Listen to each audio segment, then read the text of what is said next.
Well, good afternoon, and we've got a lot of sunshine here on the Kentish Denge, and I'm looking for two really full-bodied reds which just permeate sunshine. So I found two which are animal themed. The first one is called the Dip, and it's named after a fearsome Iberian hound. It's a blend of tempranillo and tintotera, which is an unusual black grape which gives a black juice. And you can probably see it's in a clear bottle. And then we have Bullfrog, which is kind of named after a bull and a frog, you know. And the idea of this one is it's both French and Spanish wine in the same bottle. So the blend here is Tempranillo from Spain and Cabernet and Merlot from France. So that's going to be pretty exciting. They're both hefty beasts at 14.5%.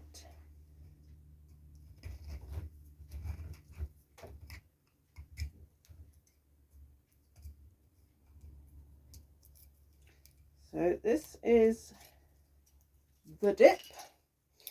Very unusual that it's in a clear bottle, and very exciting wine. I'm thinking that it's going to have a lot of deep fruit in it. So both of these wines are remarkable in that they're really pushing out the boundaries of what can be achieved in winemaking. And I'm just going to put this into two different shaped glasses and see what I get. Really fantastic ruby looks there.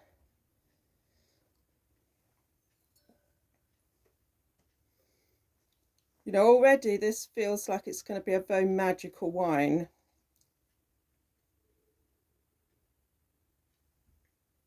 I'm getting fruit on the nose.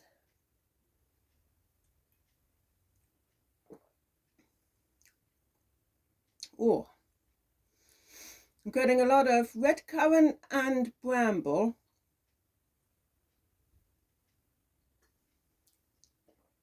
A lot of sunshine in there. There's a little bit of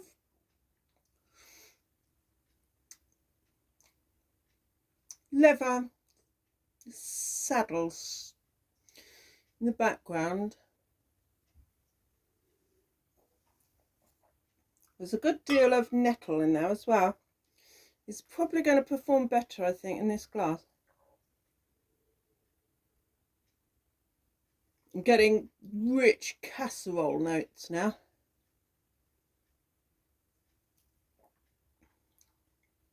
The texture is gorgeous. It feels as if it's got some tannins in, which would give it a potential to mature in the bottle a little.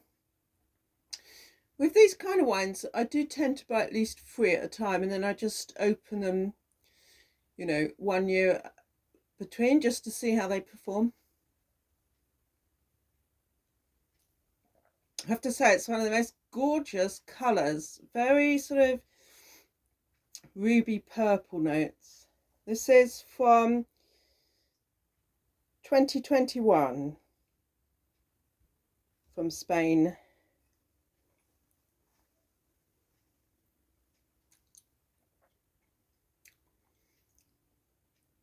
I think if you like a Cabernet Sauvignon, this will definitely be for you. It's definitely not a wine that would appeal to everyone. It's not got damps and tart notes about it, but it's got a little bit of sort of rasping red currant. It's very much a fruity wine, but you know, there's definitely a hint of pepper in there. There's just not a lot of sort of tobacco or licorice. It's not that kind of wine, and yet it's much fuller than, you know, a wine which is, well, like the Cabernet Franc on its own. which was a tremendous one. It didn't have a lot of bounce. This one has got a fair amount of bounce. It hasn't got the massive sort of rounded blend that you associate with some of these more iconic white red wines.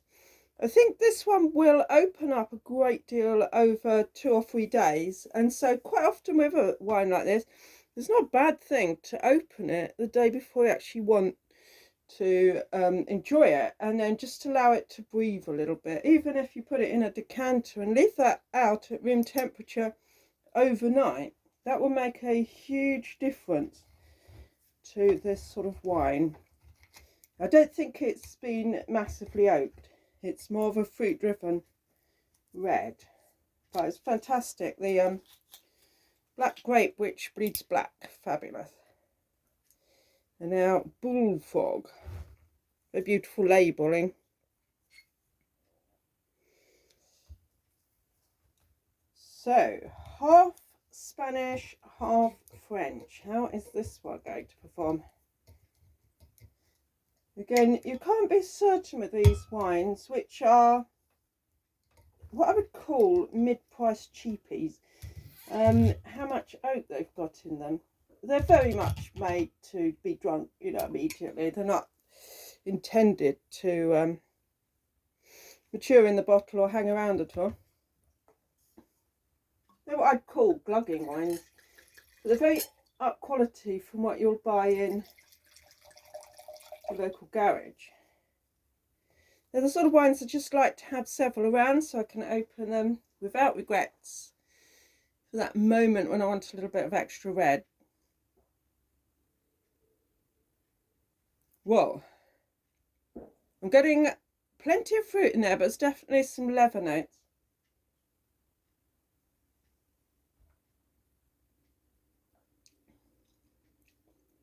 Oh, they really complement one another, these two, but this is very, very different. The fruit is much more punchy and you know, big cherry and plum, whereas this one was more sort of red currant and bramble.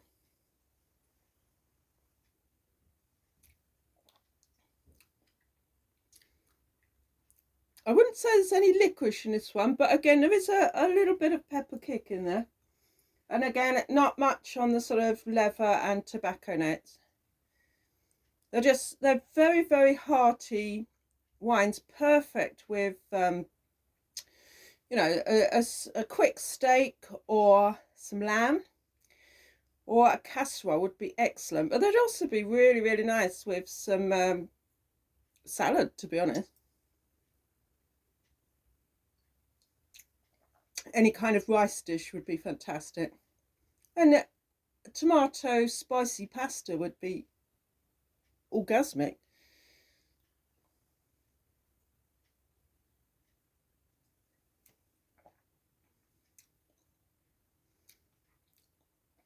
Yeah, I would say there's not a lot of finish on these wines. They're just very full fruit in the mouth.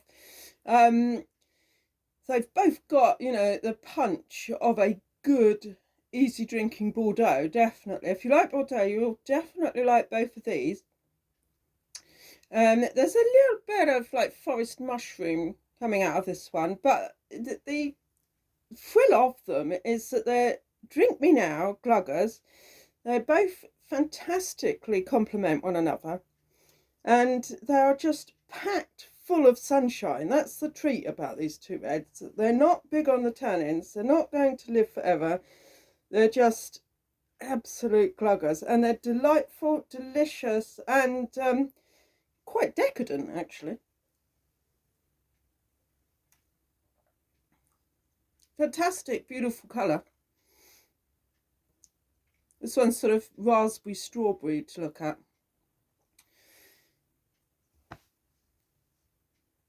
I really, really like these. I don't always want a big, fulsome one.